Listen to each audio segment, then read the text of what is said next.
Donald Trump doesn't seem to know how to get control over the Epstein thing. Like he already had Adelita Grijalva coming in, there was gonna be the vote, then the emails came out, and it's looking worse every day. And he's freaking out, especially because it seems like there's gonna be a lot more Republican support for releasing the documents than he expected. What do you make of that, Cenk?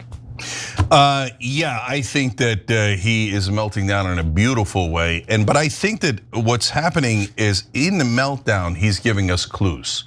So let's talk about that as you tell us. I like clues. Okay, well, let's jump into first what he had to say and then some of the Republican reactions to it.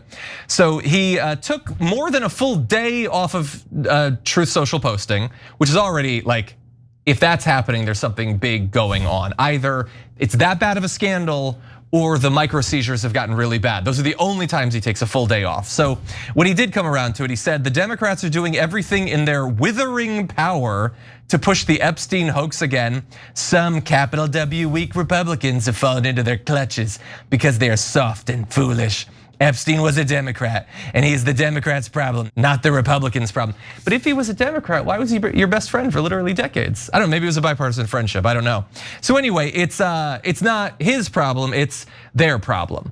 Well, there evidently are a lot of weak and soft Republicans these days because many of them are saying, no, we should probably get to the bottom of this. First here is Senator John Kennedy.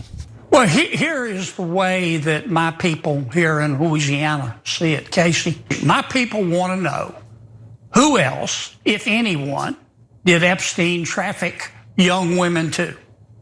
And if they were punished, how were they punished? And if they weren't punished, why? Now, President Trump has turned that issue over to Attorney General Bondi. And I don't know how she is going to answer that question for the American people without releasing all the records. Maybe she can, but I just don't think this issue is going to go away until that issue is addressed and answered to the American people's satisfaction. Yeah. And I may end up with a sombrero on my head for saying that, but that's the way I see it. That's actually kind of the funniest thing I think he's ever said at the end, because that's probably what's gonna happen. I would say maybe the sombrero and then a plane would dump diarrhea on you. But yeah, look, and that's not a guy that has been like fighting gung-ho to release his stuff all this time. I feel like he's probably getting a lot of pressure from his constituents to do something about this. And it's not just him. Here is Representative Marjorie Taylor Greene. This is information that has needed to come out for a very long time, and the American people have demanded it. And so the American people deserve to see transparency from their government. Rich, powerful people should not be protected. That is completely wrong. And it's a message to victims everywhere, victims of rape, human trafficking, and children who are trapped in terrible situations, that the government will not protect the predators, that we will work hard to protect the victims.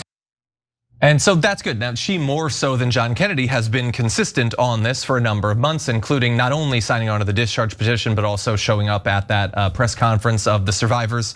Now, that said, despite the fact that throughout this week, her feud with Donald Trump has been accelerating pretty fast, and I've enjoyed seeing that, she, at least as of like yesterday, is still pretending like Donald Trump wants transparency.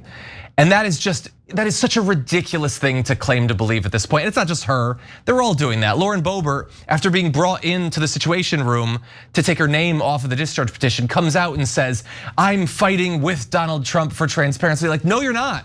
You're not at all. This dude wants to kill this story. He doesn't want a single page to ever be released. And so I hate that they can't be honest about that. I understand the pressure they're under. They don't want to have a sombrero on their head in Truth Social.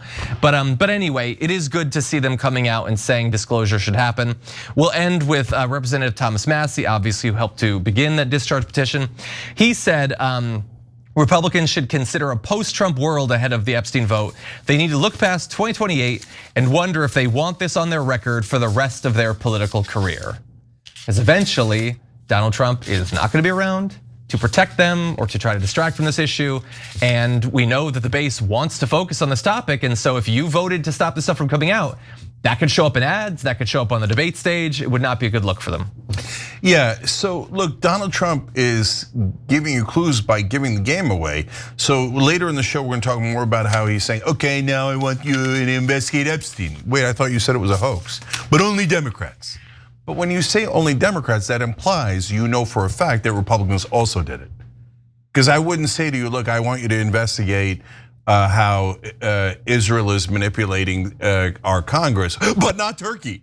But not Turkey, because then you think, why is Turkey also doing it, right? And so, but it doesn't know any better, and so he attacks his own voters and he attacks his own party, and that's a mistake. And so now the mistake is proven by not by Green or Massey, but by Kennedy. Why? Because Tom Massey's been right about this from day one, and he's been principled, and that's why we give him credit. He votes for the Republicans 91% of the time. That means I disagree with him 91% of the time, okay? Maybe 87, 89, right? But overall, no, I don't agree with his policies, but he's been honest, and you gotta give the brother his due. Now, Marjorie Taylor Greene came into that camp. Now there are two of them, as they would say in Star Wars. Okay, okay. And great movie. And give Marjorie Taylor Greene a lot of credit for standing up, doing the right thing, being honest.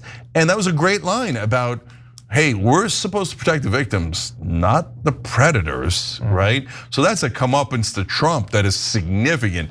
I mean, that's now a tombstone reference. That's like slap across the face. We're gonna sit there and bleed all day, or you're gonna do something about it. And Trump's like, oh, I'm panicking. Don't investigate me. Don't, Bill Clinton, some other guy. Okay, but not Israel and not me. Not Israel, not me. Not Israel, not me. Okay, you're kind of giving the game away. So why is Kennedy the most relevant? Because Kennedy is an old school politician. He's foghorn leghorn, right? And he's been around forever.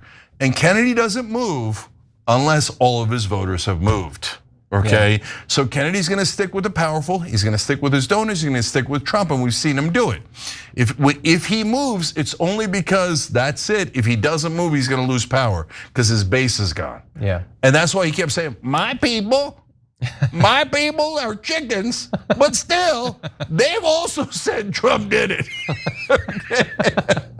No, they're not saying, to be fair, the Republicans in Louisiana aren't saying Trump did it. They're saying somebody did it. Yeah. And it's obvious that Trump, like every administration before him, is hiding and protecting the predators and not the victims. Every time you ring the bell below, an angel gets his wings.